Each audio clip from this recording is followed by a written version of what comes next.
So welcome to another podcast audio experience with the Data Standard. My name is Matthew Rull, and I'm very excited today. We've got Cristian Regep with us. Cristian, welcome to the program. Thanks, Matthew.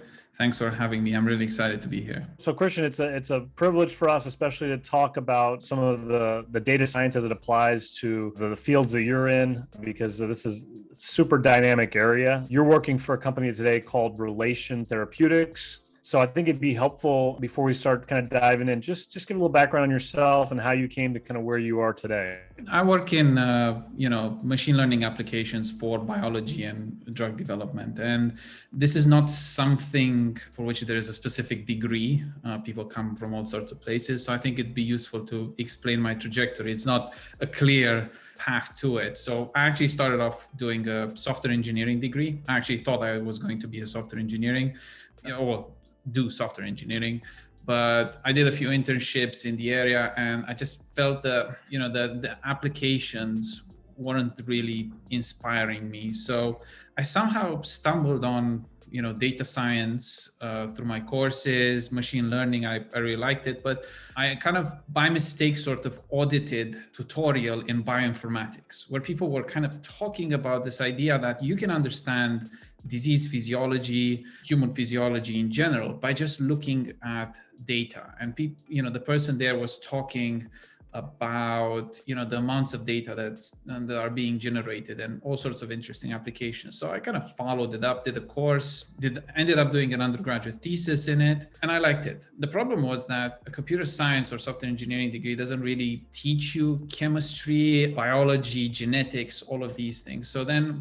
I looked online and found a PhD program at the University of Oxford called Systems Approaches to Biomedical Sciences. So what happens there is that they kind of bring people like me, computer scientists, mathematicians, engineers, physicists, people who think in quantitative ways and understand sort of algorithmics, and just teach them in 6 months as much as they can all of these topics, and then set you up to do like a few projects to test out what you would like to do, and then you end up doing a PhD project that is one of the ones that you tried out. And I worked in a field called computational antibody design, because there's this idea that you could design synthetic antibodies that are used for certain diseases computationally. Obviously, that's a few years or maybe decades away now, but every step along the way that gets you there, because right now antibodies are generated in the lab through something called directed evolution, which basically simulates human evolution, or you do the thing where you inject an animal with your desired target and hope that animal produces an antibody. So that's obviously, it's very expensive.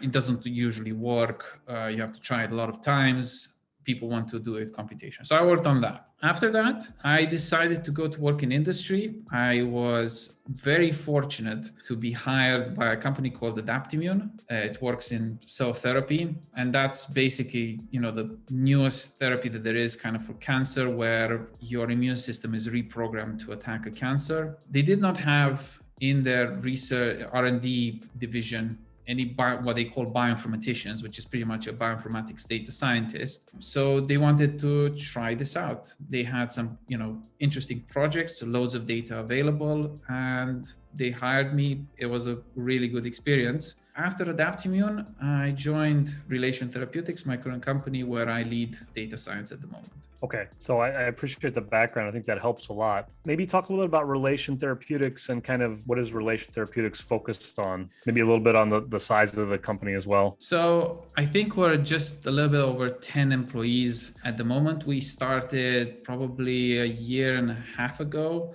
The idea is that you want to decode complex biology using machine learning with a focus on graph machine learning. And I have to explain a bit like what's the current situation when it comes to biology, disease, and the data that's being generated. At the current time, there's so much data being generated that people don't have time to sit individually with data sets and extract or inferences from it. It's not like you can sit there with your data set and you just think of hypotheses to test. It's like there's no time to do even that because of the amount of data that's being generated. So what needs to happen is that people have to develop machine learning platforms that do that for us. Then the ones that identify which data is good and which data is bad, which sort of inferences you should extract from which data sets to combine with each other. So it's a kind of a known thing in the field that there's so much data being generated that is not processed at the moment. Now, at the same time, there's this niche. Well, it was a niche. I wouldn't call it a niche anymore, but it's called graph machine learning. It kind of developed exponentially over the past few years, where machine learning algorithms are now able to look at data as a graph. And a graph is a perfect abstraction for biology. And I'll explain a bit about what I mean there. So if you think that inside your bodies, let's say your immune cells, it's not just one type of immune cell that's instantiated a million times. It's many different type of cells, and they interact with each other. They send messages to each other through direct interactions. They send signals through your bloodstream to tell other cells to come over and attack a certain pathogen that might have entered your body. And if you think about this sort of communication, you can actually abstract this as a graph. So a cell is a node, and the messages being sent around are edges.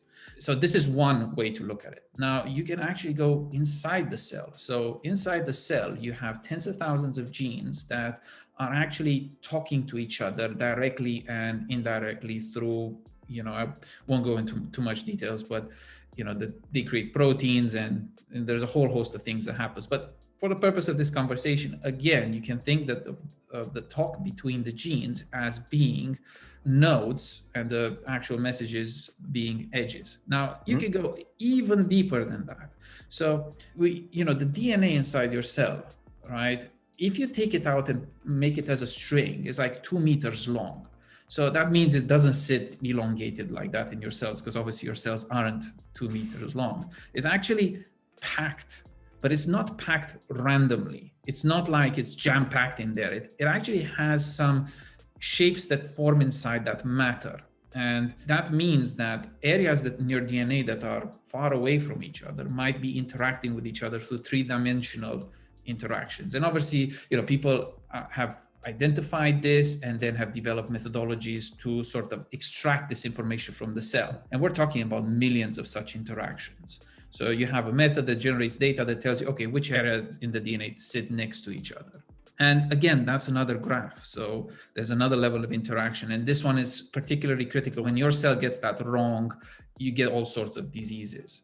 And with another example, which we like a lot, if we move away from the cells, if we think about what drugs are, small molecules, they're chemical compounds, they're atoms that are connected to each other using bonds. And that's, the atoms are nodes and the bonds are edges. And this is a use case for graph machine learning that has been particularly fruitful recently, leading to the discovery of a novel antibiotic. This combination of loads of data getting generated with the fact that a natural abstraction for any sort of biological data is through a graph, and the fact that graph machine learning is now really picking up, created, perfect moment for a company to Relation to start. Okay, that's fascinating. Now, for Relation Therapeutics, you talked about those different dimensions, right? Like you've got those interactions. Which piece of that graph theory are you really focused in on? I mean, is it the DNA interactions? Is it the protein interaction? Where do you play? We tried to play with a lot of it. So we actually started with, the small molecule bit, and we had some interesting results there. But I think we're in the process of looking at a lot of things. So obviously the genetics part has also shown some interesting results, to no one's surprise. But I think we will end up doing this is something our company actually talks about something called the metagraph, where you have graphs of graphs sitting on top of each other. In order to be able to model a biological process and also the disease state, you will need to look at these graphs within a graph. I hope down the line in 10 years, we'll be modeling all of biology in this way. Okay. So I think that's a good lead into kind of not only where do you see the field going as it relates to machine learning and kind of the use cases you described, but also, what are some of the big challenges today that maybe before you got into this field, you wouldn't have anticipated being such a big challenge? Yeah, that's a very good question. So obviously, there are challenges in graph machine learning, that one might have to create the best models to capture the right features. But I don't think that the challenge for the field stops there. And I don't want to paint this picture of we as a company be only doing graph machine learning, because obviously there are some things that graph machine learning is great at, and there are some things that there might be other ways of approaching a problem, right? I think the challenge sits in something called causality. So when the COVID crisis came in, I think everybody and their dog now published a paper which talks about which drug to repurpose for COVID, and people go and say, yes, so dexamethasone gives you a 20% extra chance of survival if you have a particularly bad reaction to COVID. And people go, oh, look, I predicted it at position 50 or 120. I mean, that's great, because that's how you test that you're doing the right thing. You have a sort of enrichment towards the top in your recommender system. But you don't get a lot of shots in biology, or drug development. So in order to prove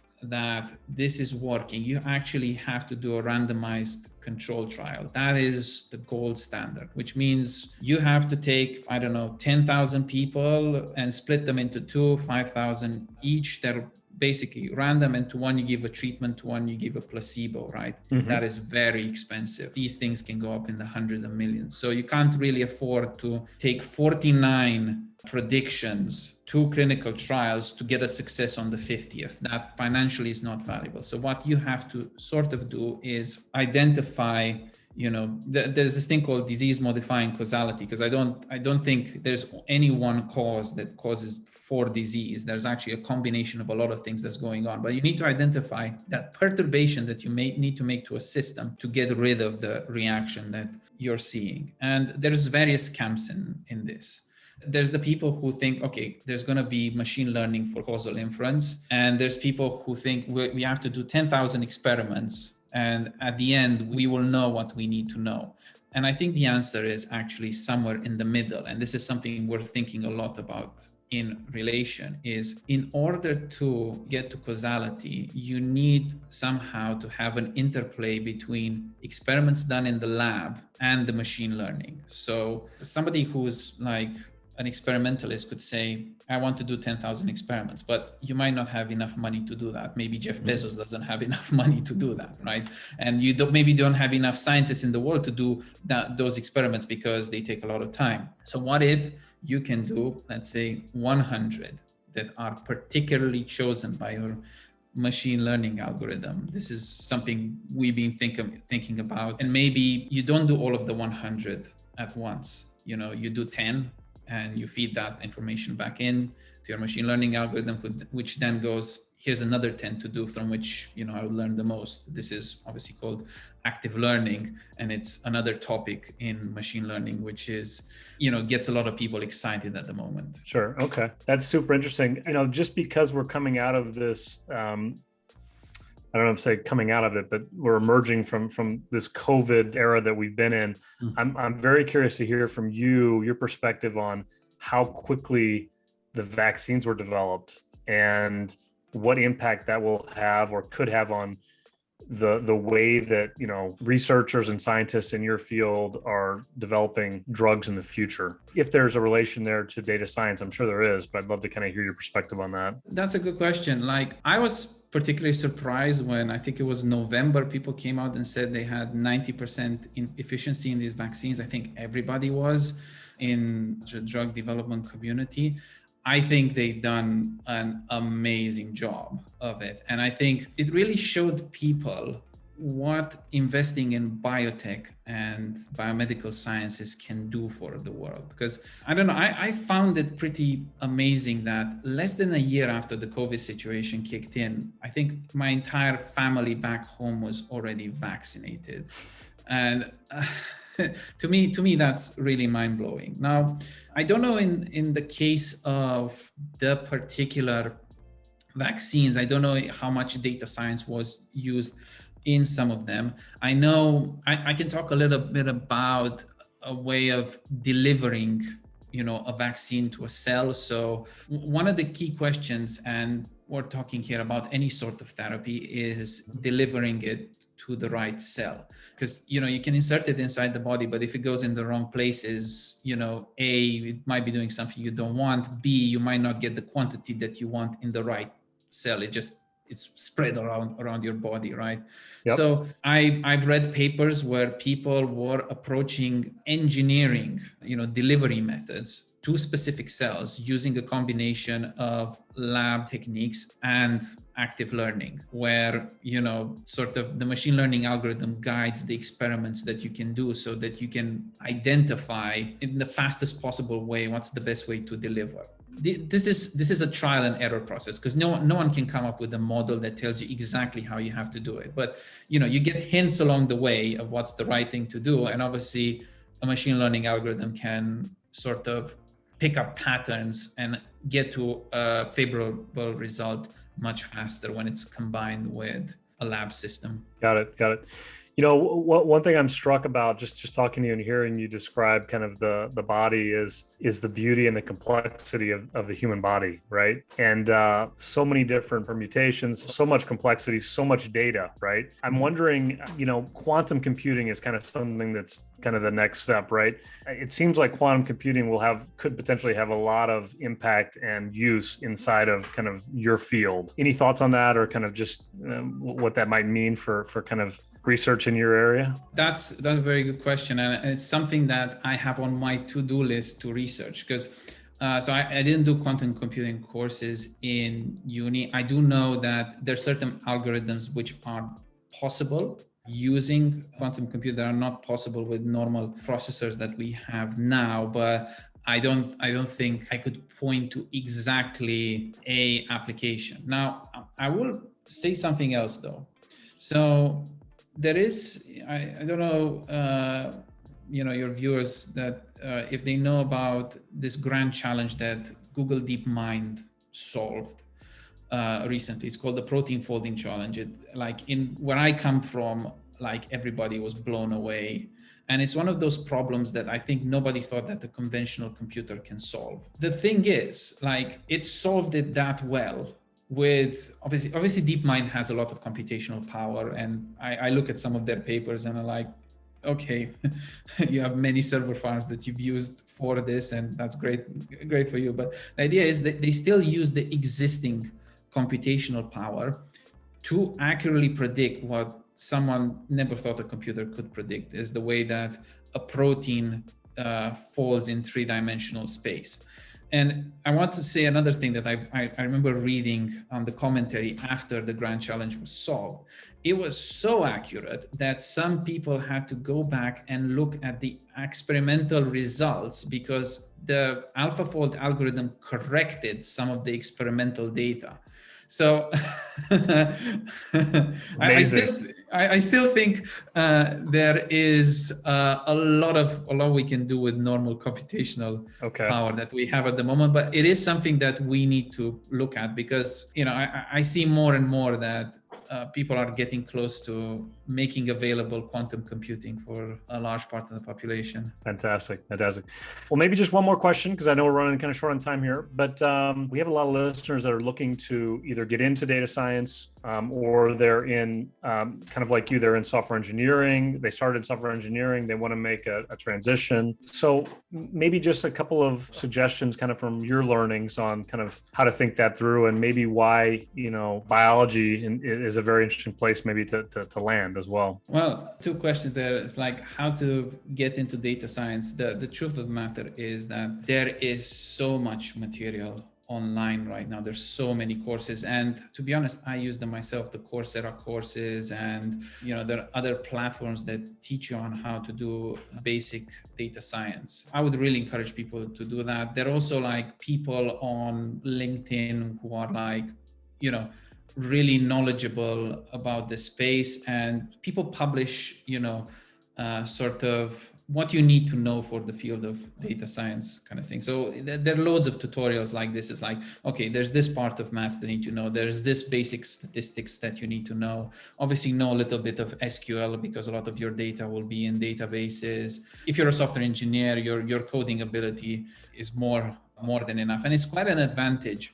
And I'll tell you one thing. So I've talked a lot about, the actual machine learning sort of application of data science, but there's a whole other part of it, which is you're actually able to wrangle data and get it from wherever it is. So I work, for example, in a biotech company where data was in spreadsheets, some in, organized computer systems, but nobody thought of sort of connecting various pieces from various different groups. With software engineering skills, I could pull all of that together, create a sort of web interface system to the data, and then sit down with the scientists and have them look through it and see how they think about it. The value of that is incredible because the scientist understands the data better, and you sort of enabled that through your Made it that bridge. Yep. Yes.